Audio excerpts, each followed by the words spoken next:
Baik Bapak Ibu yang dirahmati oleh Allah Subhanahu wa taala, untuk sesi yang berikutnya adalah sesi tanggapan atau respon di majelis ilmu kita ini. Tadi saya sudah mohon kepada Dokter Biri, karena sudah cukup lama beliau tidak kita minta untuk memberikan respon dan tanggapannya. Untuk itu, kesempatan yang pertama kami silahkan kepada Dokter Biri dari PKU Muhammadiyah Tegal. Monggo Dokter Biri, silahkan. Alhamdulillah. Terima kasih. Assalamualaikum warahmatullahi wabarakatuh. Waalaikumsalam warahmatullahi wabarakatuh. Atursun, Mas Akid Budi, Pak Akid Baca, dan semua para jamiah. Jadi saya melihat materi hari ini sebenarnya materi luar biasa, Pak Agus. Jadi materi pembelajaran atau mencari ilmu ini sebenarnya sejalan dengan banyak hadis-hadis dan Quran, ayat-ayat yang lain. Karena pertama begini, keunggulan mencari ilmu ini tidak ada agama di dunia ini yang mewajibkan mencari ilmu seperti agama Islam selama ini. Kenapa mencari ilmu ini diwajibkan? Ternyata sejalan di dalam perintah Rasulullah dan perintah Allah dalam Al-Quran bahwa karena ilmu inilah akan membangun suatu yang nantinya akan menerangkan ayat-ayat Allah baik dalam Al-Quran hadis atau ayat kauniyah. Ini kewajiban. Karena tanpa ilmu yang didapatkan kita tidak akan bisa menjelaskan kebesaran Allah baik dalam ilmu kauniyah dan ilmu hadis dan dalam Al-Quran. Nah, ilmu ini yang namanya jenjang untuk mewujudkan bahwa Islam nanti akan menjadi supremasi, menjadi superior, menjadi keunggulan di sana itu. Dan menjadi unggul dan superior itu adalah kewajiban bagi kita sebenarnya seorang Islam. Karena di dalam Al-Quran ada 3 ayat yang baik dalam surat At-Taubah, surat Al-Fat, dan surat As-Sof. Itu sama, yang artinya kita diperintahkan untuk mendahirkan Islam. Mengungguli Islam di atas semua agama-agama yang ada di dunia. A'udzubillahi minasyaitonirrajim. Arsalahu bil huda wa dinil haq liyudhhirahu 'ala dini kulli.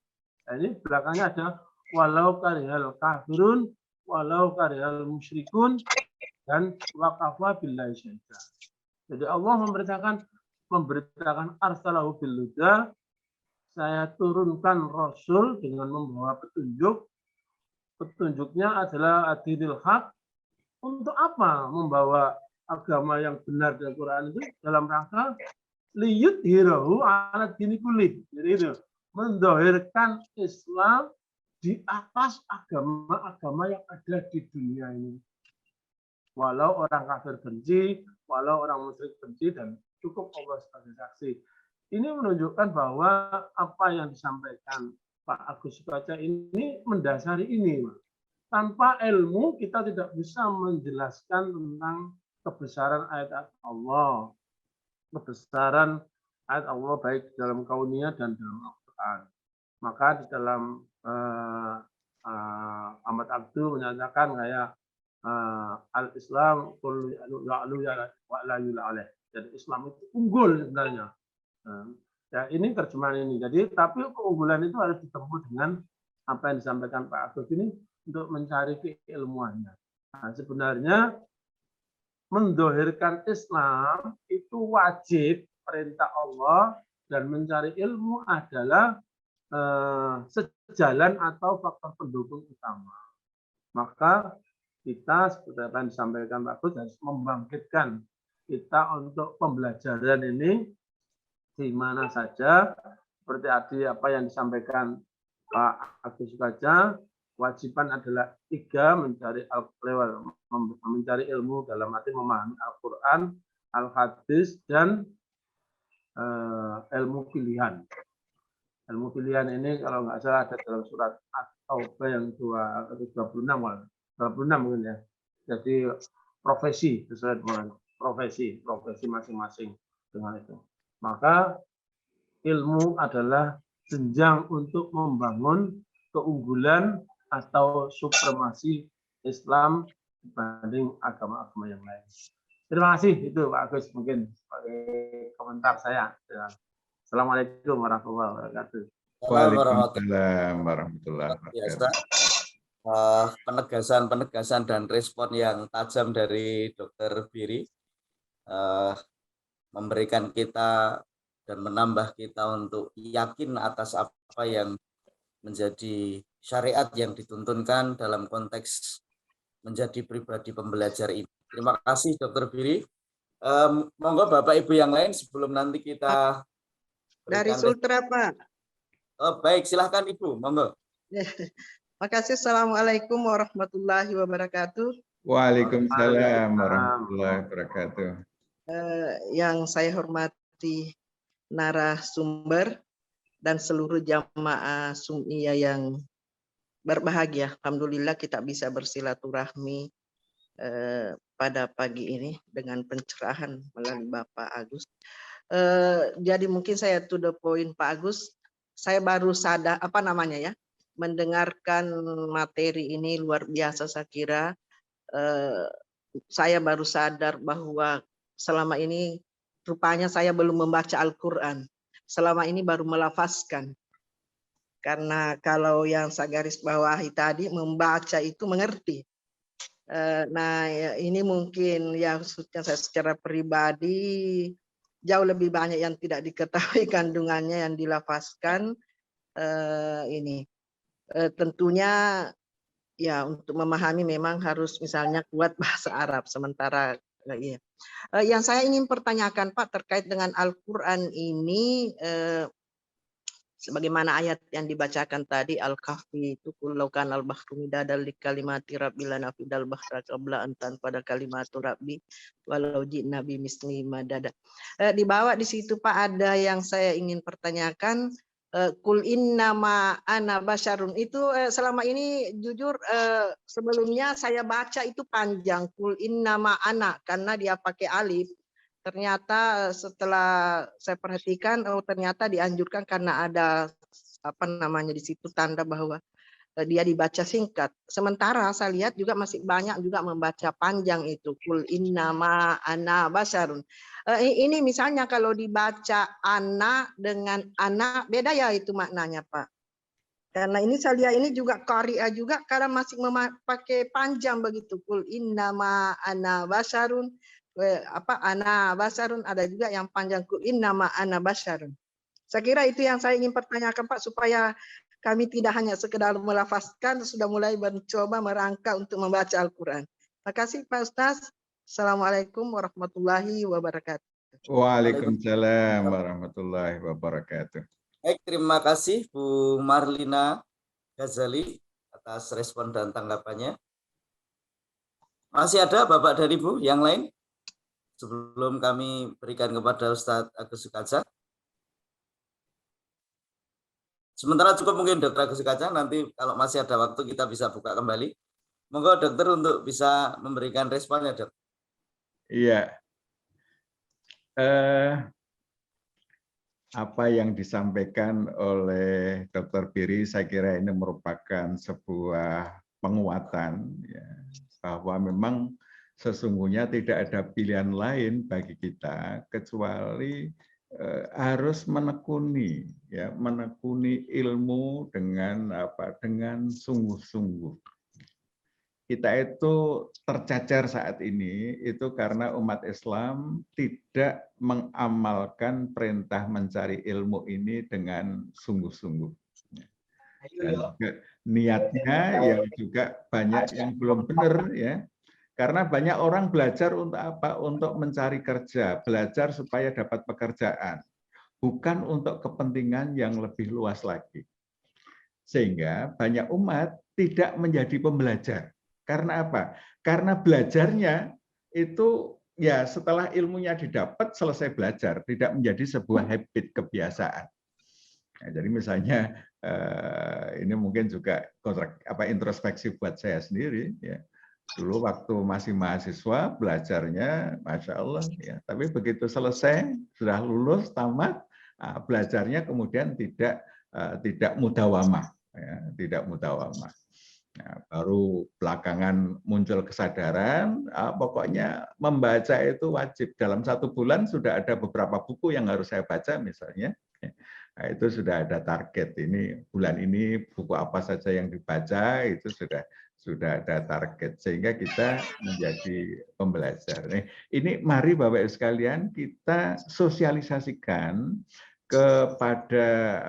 kepada masyarakat ya, terutama keluarga kita lah. Ayo kita cintai ilmu ya. Dan kita bersungguh-sungguh bermujahadah untuk menguasai ilmu itu. Saya kira terima kasih Dr. Biri yang telah memberikan cakrawala yang lebih luas ya. Kemudian dari Ibu Marlina Ghazali, beliau ini adalah Ketua PWA Sulawesi Tenggara ini, Mas Agus Budi. Beliau Ketua PWA ya, dan sedang semangat untuk mengkaji Al-Quran. Ya. Saya kira kesadaran bahwa kita tadarus Al-Quran itu bukan sekedar melafalkan. Tapi yang bisanya baru melafalkan, jangan berhenti, tetap aja dilakukan.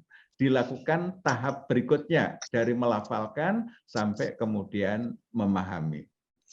Karena melafalkan saja, itu Allah sudah berikan apresiasi. Ini luar biasanya Al-Quran ya.